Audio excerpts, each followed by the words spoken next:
So morning, it's John. It was a rainy Sunday, Easter Sunday, but it's now a sunny Easter Sunday. It's stopped raining, the sun's come out.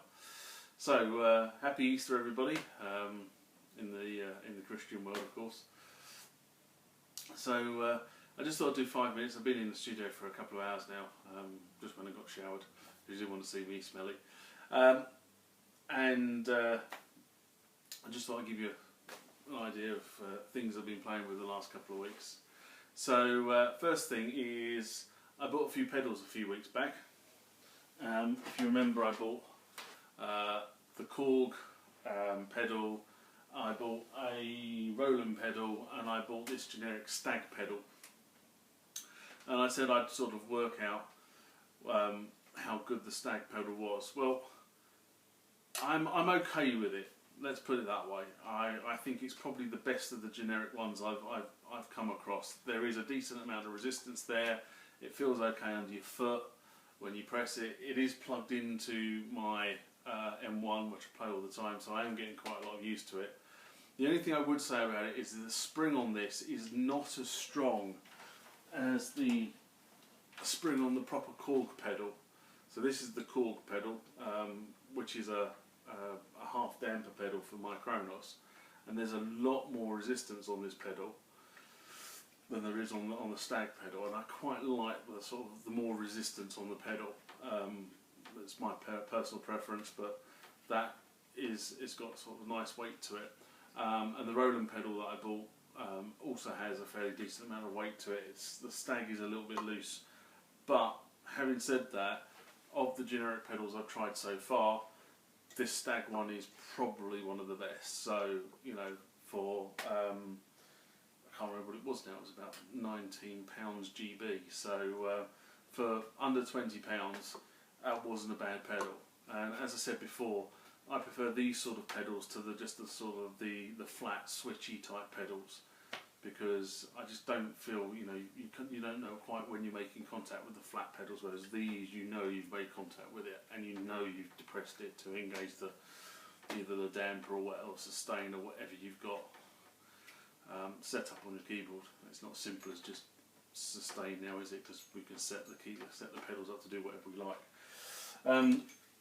So that's an update on the pedals. Update on gigs, no, not been to any gigs in the last couple of weeks, but I have secured,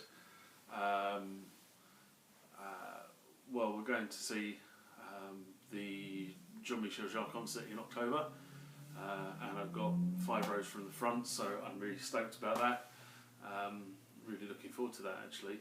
And one of the ones I wasn't sure I was going to look forward to, but I am starting to really look forward to it, is I've got tickets to the Final Electrics tour by Status Quo. Never quite realised I was a Status Quo fan, but actually I'm quite looking forward to going to see them live. I saw them live years ago, but yeah, I'm quite looking forward to see them live again, because it's the last time they'll be out with electric guitars. So, you know, here we go, rocking all over the world and all that. The other thing I've managed to get is I've now got. I tried. Let me go and get them.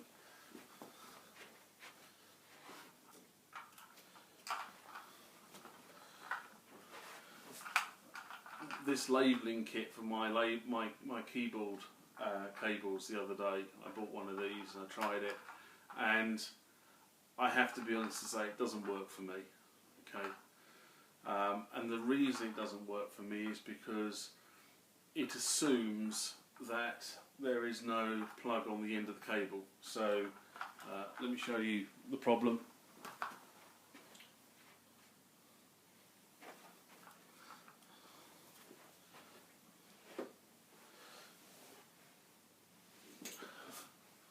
So here you go, here's a cable, here's the, if you can see, the labelling bit, and you can't get the labelling bit over the end of the cable. It's designed for a cable where you haven't actually soldered up the part, and you can get it onto the cable that way.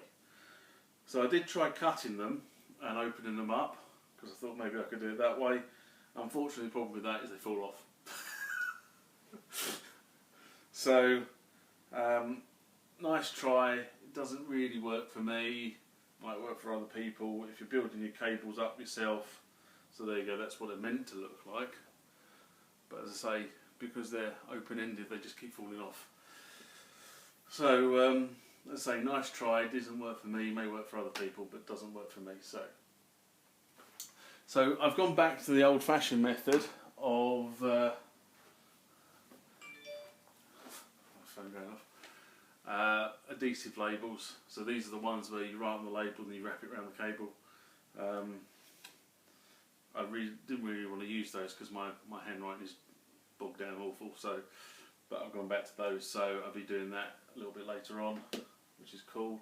And the final thing is somebody left a message on the channel about 10 days ago, I suppose, and I apologise if I haven't got back to you sooner. But really, to be honest, I haven't been around an awful lot for various reasons in the last couple of weeks to actually sit down and think about what you've asked. But the question they asked was, is it possible on a U110 to play the factory internal sounds and the cards at the same time? So on the U110, is it? Yeah, it's the U110, isn't it? Yeah, the U110. On the U110, it has, I mean, this was sort of like Roland's Roppler, and as I said in a video a little while back, I use those as sound reinforcement. They're absolutely fantastic for that sort of stuff. So the question was, can you play separate cards, because it has 4 card slots, so you can put 4 sampled cards in there from the range of cards that Roland issued, and trigger the same sound on each card on the same MIDI channel. And in a simple answer to that is ish can. Is it simple? Not quite. So I will do a video and I will show you the steps of how you make it happen.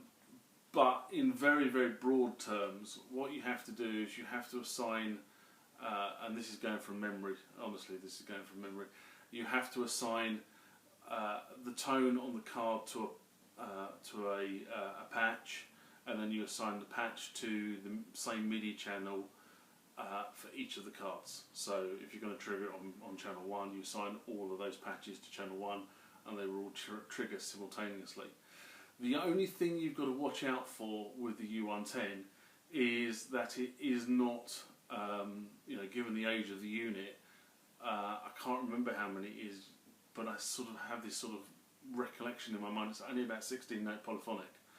So if it's only 16 note polyphonic, and each one of those patches will be, each note on a patch will be 1. So if you're triggering 4 cards at a time, you're triggering 4 notes of your polyphonic every single time you press the key. Alright, so you know, playing a simple chord, that's it, your 16 note polyphonic's gone. So just bear that in mind. But I will do a video, I'll show you how to do it. I think I've only ever used probably around about 2 cards simultaneously on the unit, but I tend to assign my cards to different MIDI channels and have them being triggered that way. And the last thing on this, oh, the sun is now shining. The window's over there, by the way. The last thing on this morning is, so I showed you I bought a Midiverb a couple of weeks back, and it now is in the rack and it's all patched up. I haven't really played with it an awful lot, if I'm honest. I've done a couple of bits and bobs, but I'm not sure whether it's me or whether I've got, I think there's some gain settings I need to play around with on the unit, but it sounded incredibly noisy and I wasn't expecting that. A lot of the reviews said there was a little noise on it, but it sounds way too noisy, so whether there's a duff earth on it or something, I'm not sure at the moment. May need to sort of whip it out of the rack and sort of have a quick look inside and see if there's anything obvious. But I was a little bit surprised about how noisy it was, so I'll keep you in touch with that one. I'll probably do a video of sort of me playing around with the standard setup of it as well. So anyway, enjoy your Easter break. It is sunny out there, so I'm probably going to go out for a quick trip on my mountain bike or something, and I'll see you on the flip side.